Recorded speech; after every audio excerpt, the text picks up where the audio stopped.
Good afternoon, and welcome to the end of week market review for September 21st, 2013. You are going to see that since last week, our US and Canadian markets have both turned around and are now declining bullish.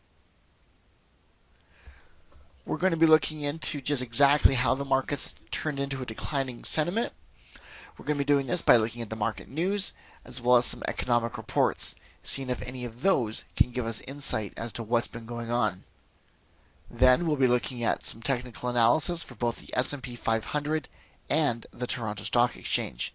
While we're doing this, we'll be looking at daily charts as well as weekly charts, both short-term and long-term. Finally, we'll take a look at the volatility indicator, just to get an idea of where things have been going, as far as our volatility is, and what we can expect now. So we can see that the markets did end the week up. This was despite the last couple of days being into the negative side. Ultimately, the markets pushed themselves up quite a bit higher than we would have expected. The markets got overbought and they've started their decline. Thursday and Friday are really what caused the markets to turn around. All in all, though, the Dow Jones is still up 0.49% from last week's close, with the S&P 500 up 1.30%. While looking at some of our commodities, we can see that oil has decreased 2.33% from last week. This puts it to $104.81 per barrel. Silver is down 1.22%, putting it to $21.81 per ounce. We've got gold down 1.26%, putting it to $1,343. And our US Canadian pair down 0.50%. This puts it to 1.0300 pips. Looking at our economic reports, we can see that we are expecting 340,000 and we ended up with 309,000. This means that we ended up with quite a decrease in jobless claims, helped boost the markets up.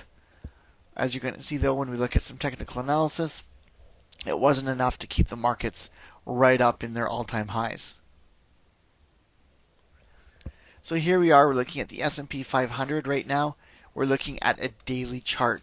You're going to see that 2 days ago, we started our decline after reaching some all-time highs from 3 days ago.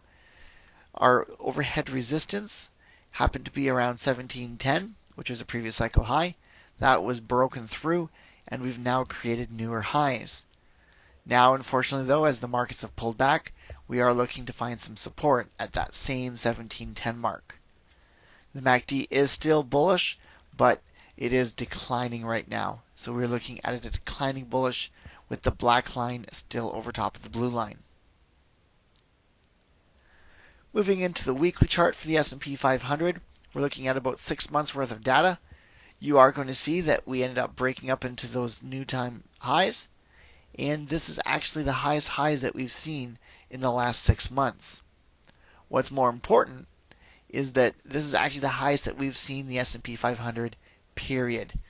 So although the markets look like we might be pulling back and it might mean some negative trading, when you look at the big picture, you can see that we're well into our newer high. It's the same thing that we've seen countless times in the past. The pullback that we're going to have will likely be insignificant in the big scheme of things. It might pull down to the 26 EMA, which is just below 1650. But when it does pull back up again, it's going to push up to even higher highs. The question now is, will we see the S&P 500 push into the 2000 range? Now we're looking at the TSX.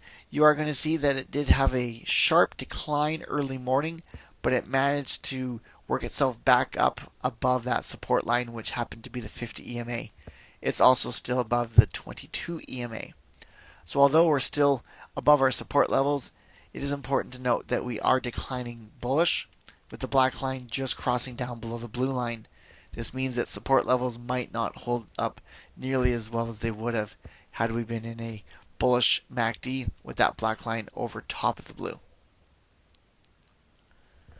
Looking at the weekly chart, you can see that the whole week was a very indecisive week, with it pushing extreme highs and extreme lows. Right now we've settled back to a virtual break even. When you look at the TSX on the big picture going back to 2002, you're going to see that we've still got quite a bit of overhead resistance that we need to defend. Though if you look at what's been going on for the last several months, you can see that the TSX has been slowly pushing itself up higher and higher. Just like the S&P 500, it's very possible that we'll see some support around the 26 EMA.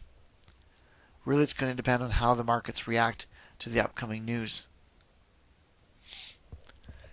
And finally, we're looking at the volatility indicator. You're going to see that it is currently at 13.30.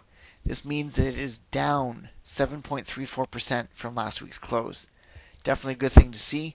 We'd love to see this indicator as low as possible. Right now, though, it's between its typical trading range, which is between 12 and 14.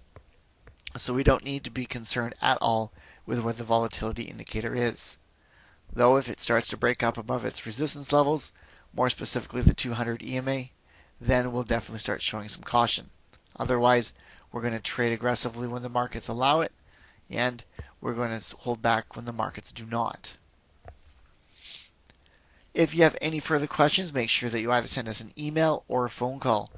Both email address and phone number are listed on the screen. So this has been the end of week market review for September 21st, 2013. Ciao for now.